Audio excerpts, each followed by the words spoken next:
Hello again and welcome back to RP-0 America. So we have Rendezvous, the Gemini capsule, with our manned orbital laboratory station. So now we're going to make an attempt here. I suppose I should quick save.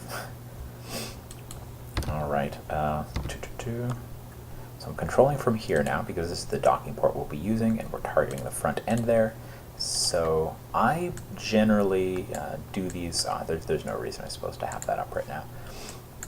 Now I generally carry these out just using these numbers just because I kind of read numbers better than pictures.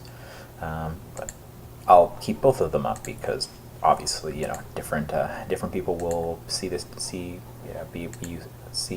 different things as useful. All right, so I think we want to be anti-parallel. Whoa, RCS very powerful. Just bring it down. So that will kind of point our docking ports face to face, right? The arrow pointing out of that docking port will be pointing the exact opposite direction as the arrow pointing out of this one. All right. So now we are anti-parallel, and now we want to bring these two numbers down. So now we're kind of pushing back and away in that direction. So here, it's kind of our closing velocity in terms of in and out. Is this x, so we want to null that out to some extent. Oh, weird. Right.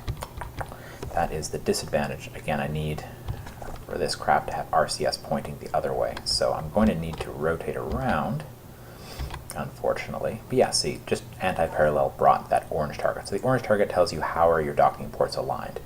And then the motion of the red and the yellow and other things is telling you the other important element, which is how are your relative velocities, or relative positions? Kind of how is the relative velocity affecting the relative position? All right, so I want to be pro-parallel, so I can null, not having that effect? Why is it? Oh, right. Just because it's thinking so, I have to hit kind of backwards, because that's what this is. Okay, so let's just bring that to even. It's a bad way to have it on this craft, but it's just the way it is. All right, so let's do a gentle rotation back around until they're parallel. Unfortunately, we're still wandering slowly but surely away. Okay, so the station is, those ports are coming back around, so I'll try to use this to do that, to just kind of manually control. So you can see when the orange is right at the center, that means our docking ports are anti-parallel. Whoa. And then the RCS on this is pretty powerful, so not too hard to mess it up.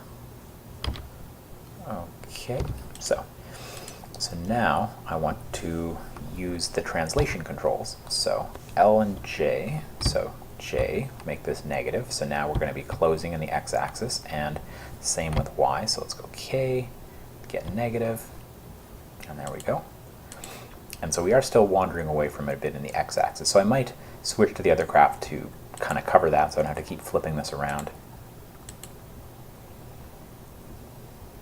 Alright, so slowly but surely we're going to wander in front of the other craft. So, yeah, so C dist, not sure why that is increasing. There we go, so real dist.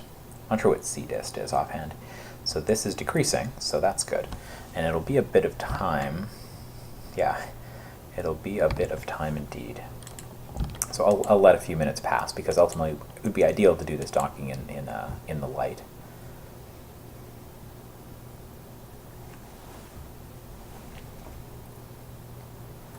So this is kind of the velocity, so it's off in the left, up and left quadrant here, this direction, and because of that it is bringing this in this way.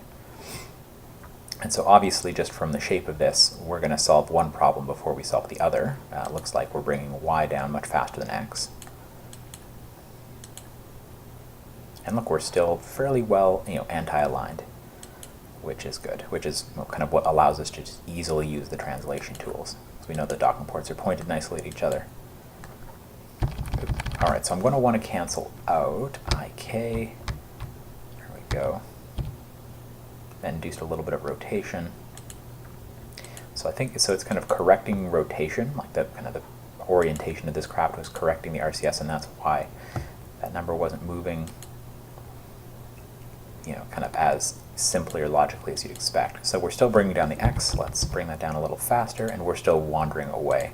So even just in this axis, we're 40 meters away, and since it says it's only 10 meters more than that, so we're getting close to being just kind of right in front of that docking port. So if I turn off the light, so we can see those lights, but we're not close enough or in the right direction to be right down the path.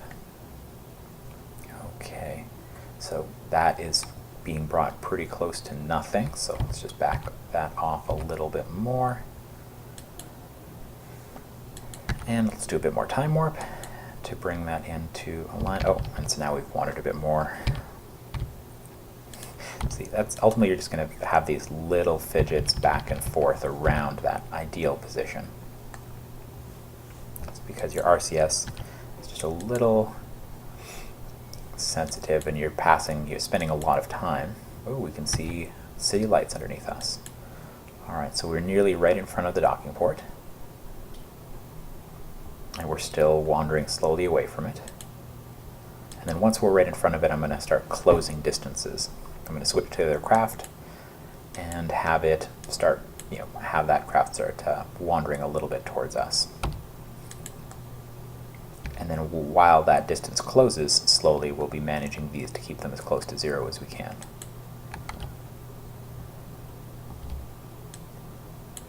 Okay, so we're down to 1 meter difference, so I should probably start. Okay, all right.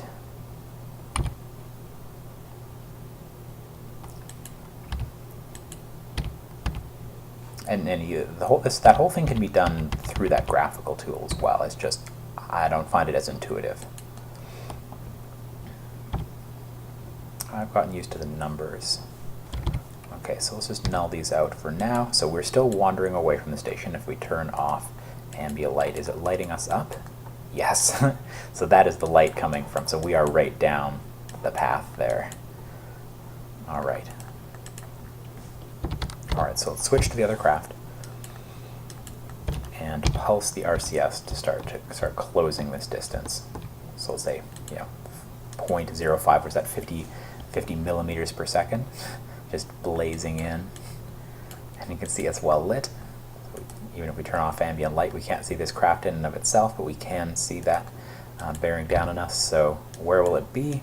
Just around dawn. So I'm totally fine waiting 13 minutes for it to come down the pipe.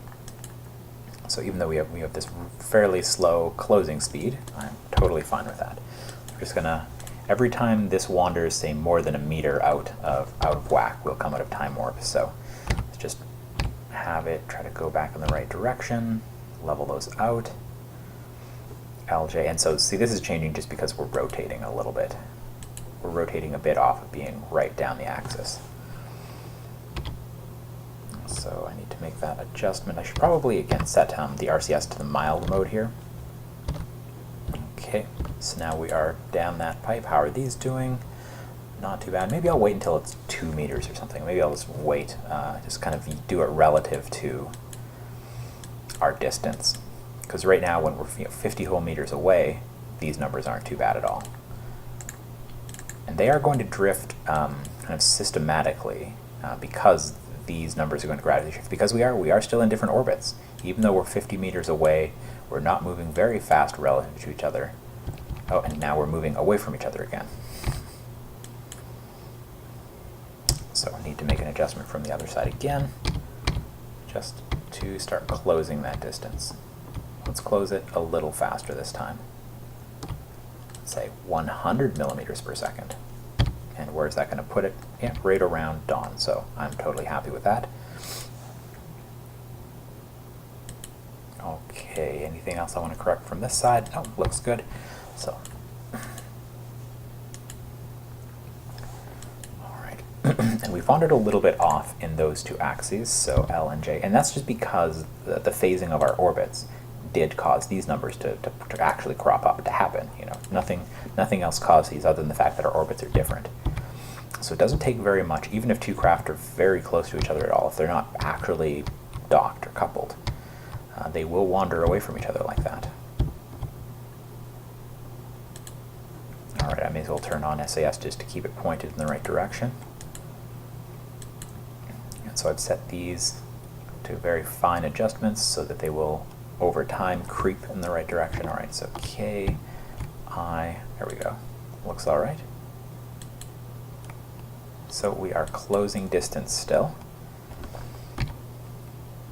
Yep, and we're still on track for about 8 minutes from now, running into each other. So I'm going to wait for these, either if these stop getting better or when they cross 0. Let's do a little bit of time warp. Okay, so that's about to cross 0, so let's null that out. And then it's going to kind of wave around. All right. And then LJ, the other guy is about to level off as well. And just try to get these close to 0. You know, the RCS, because we're holding this orientation, is going to bump a little bit, but looks like they're staying pretty close to 0. And we're still closing distance. And are we still down the pipe? Yes, we are right in front of the lights. Good. So this isn't too bad of a speed. So you can see this has already started decreasing, just because, again, these numbers will change as our orbits phase with each other. Right, see the SAS here is kind of causing it to wobble a little bit, because we're so close to the exact same plane. The ascending node will do that. And yeah, we're still, so it says now we're 9 minutes away. Okay, so I'm going to set this to, if I can, tell it to roll a little bit, if it can do that, just so it kind of holds the same orientation, and switch to the other craft and cause them to start closing again a little bit faster. So now, easy rule of thumb, right? So, 0.1 meters per second, 28 meters, that's 280 seconds. So, 4 or 5 minutes. Because those estimations kind of wander off, let's go a little faster. All right. And then from here, so we are, again, already wandering off. So let's see, L and J. So in particular, the X is wandered off. So let's correct that, and the other one. So slowly but surely they are closing. Very minor pulses of RCS.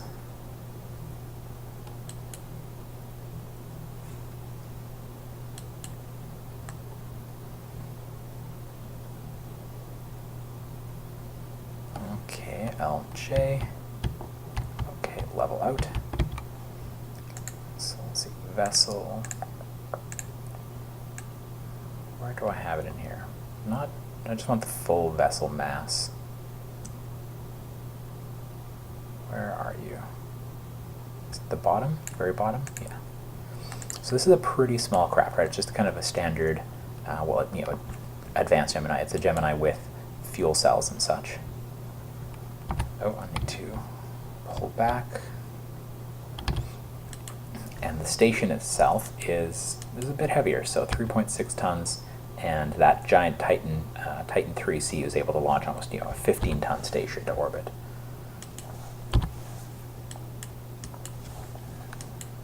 So this is a much heavier, larger docking than anything we've done before when we just kind of did the Atlas, the Gemini Agena docking. Okay, so see the closing speed is already slowed down, 2 points, but it's still 100 millimeters per second, so soon enough we will have arrived just around the terminator. Now where is the horizon anyway? There we go. So that's acceptable, and you can see the sun just about to creep over the edge. So if we turn off the brightness here, we can see we're starting to get light on our craft. And I'm sorry if it's a little dim, but I'll leave it that way because these will gradually light up. You can see this, the docking port is lit up by those 4 giant lights. And yeah, so we are approaching there at 100 millimeters per second. It still says we're pointed at the target and everything, even though these are a little off. Let's see, let's try to, so IK, a little up on that, a little down on that. So X and Y, just tiny shift. So here, it looks like we're pretty well centered. Looks like maybe we're not pointed exactly at the docking port, although this looks fairly good. I mean, I've just been holding that by SAS. So I'm okay with that. IK. Now, MechJet does have an automatic docking tool, but I find it's a little bit wasteful with RCS because it's kind of, well, made for stock KSP, and for stock KSP you have reaction wheels, which are very powerful and very capable of kind of setting the orientation of a craft quickly and efficiently, because it doesn't require any RCS fuel. That's why I like to do these. One of the reasons I like to do these manually. Alright, so we are coming in, not too far away from the docking ports at all.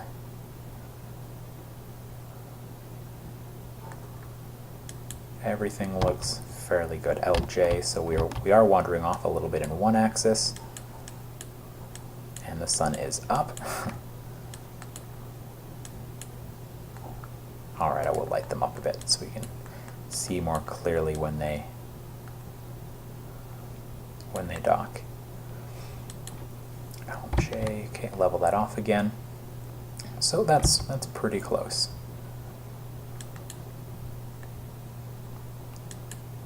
Yes, I find the numbers are sufficient.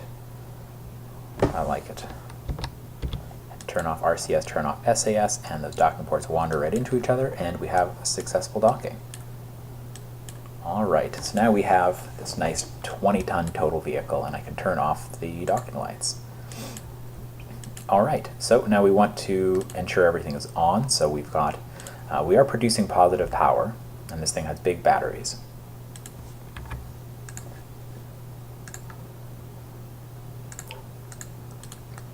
Let's see, so it's a research vessel, so let's just close the docking port, close you, and open MechJet Delta V back up. So where are you? Docking, custom window, Delta V stats. There we go. So the combined craft still has a pretty good amount of Delta V as well. I love it when it moves around like that. So we're going to move crew in. Now we've set up kind of a docking tunnel, and I've talked about how Gemini B did have a tunnel through these. So we're going to do a crew transfer. So they open up a hatch in their heat shield, and they crawl through a tunnel that goes through both the retrograde module and the service module, and comes out here.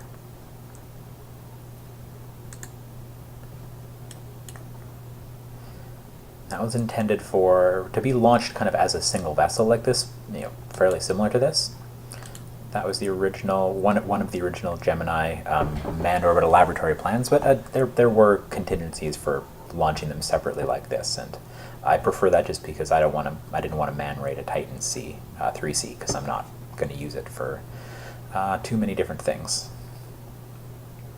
All right, and we want to transfer the other astronaut over.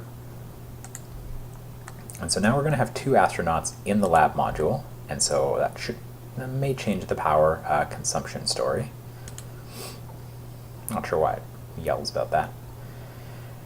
Alright, so we've got these two people over here, and one of them is a scientist, so we could do science if we pick up data. So it will take a little bit, and I won't bother doing all that on video, but we'll collect all the science we can as we fly over everything, and just basically start collecting data. And the more data we collect, the more science we'll be able to conduct with this station. It won't be a huge amount compared to a lot of the other stuff we're doing, but it's a start. It's a start to our to a passive science gathering option. So analyze telemetry. See, everything has this option to produce science. And we've got log radiation, so we must have done that sufficiently in some other way. Observe biosample, all right, log temperatures, pretty much everything we can just, as we go over different biomes and such, take photographs.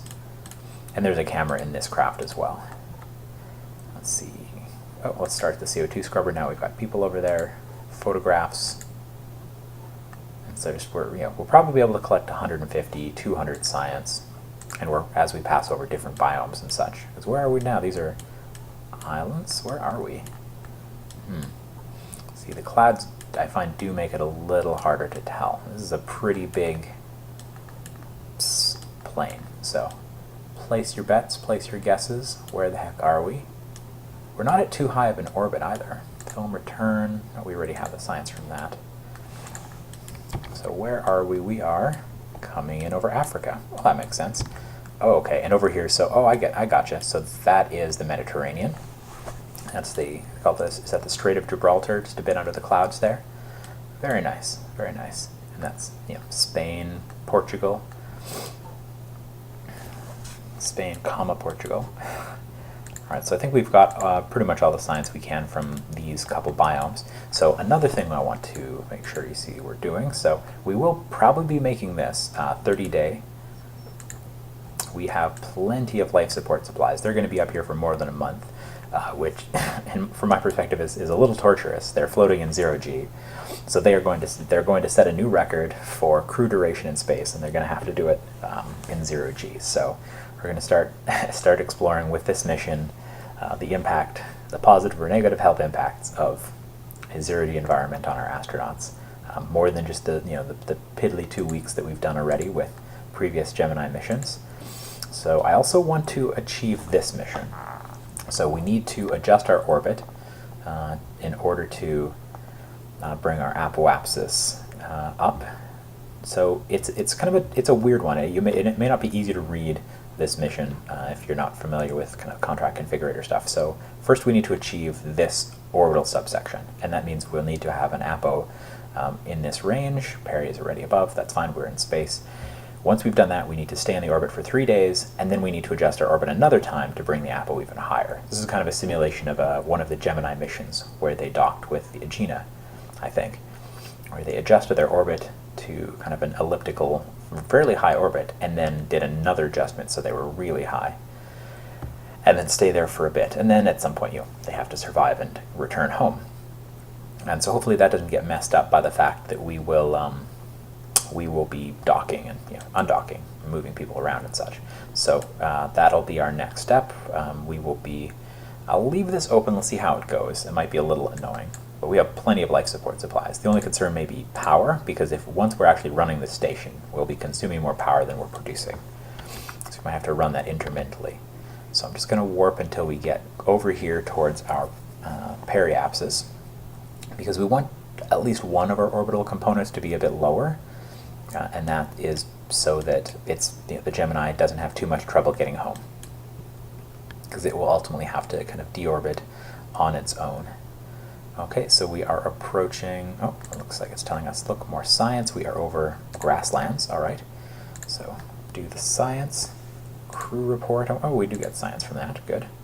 What else do we have? Radiation and such. Yeah, so there'll just be plenty of science. There'll be a lot of fidget and click for me. Okay, so we want to point prograde. Oh, it's still an hour. No way, I'm waiting for periapsis. Yeah, see, this is just going to keep popping up. So I'm going to close that so it doesn't keep popping us out every time we're over a new biome, which is handy.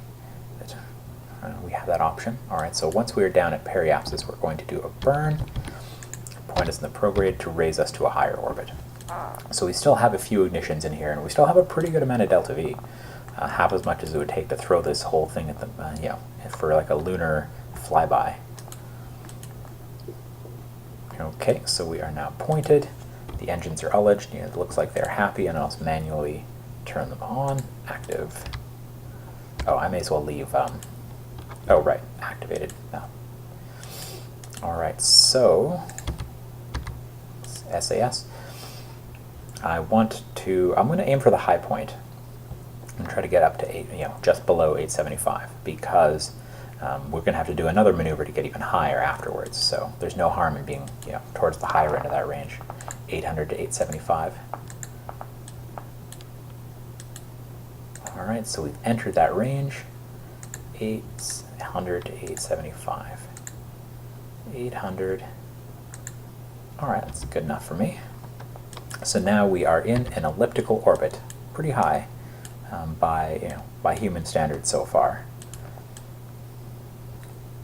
And that next high point will be, what, half an orbit away, 47 minutes away, so it'll be over the Atlantic Ocean.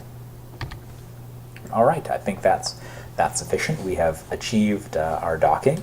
Our station is together with our crew. It's not a very big station. If you've seen pictures of Gemini, this barely fits 2 people. So it's not a huge craft, and then this laboratory itself isn't bigly larger on its own, but it's more space than any of our astronauts have ever had, because they always go to space crammed in Gemini. So I'm sure they're very happy with this. So I'll complete this, make sure this is completed, and pretty late in the station's life, I think, is when we'll be doing the next video. Once we've collected all the science, they've collected what science they can. I'll maybe show a video of bringing the science back into the Gemini, bringing the crew back over, and then deorbit. But yeah, we have successfully crewed our station for its first stay in low Earth orbit. So that's pretty awesome. No science there yet. Yeah, so thanks for watching RP-0 America. Have a good day.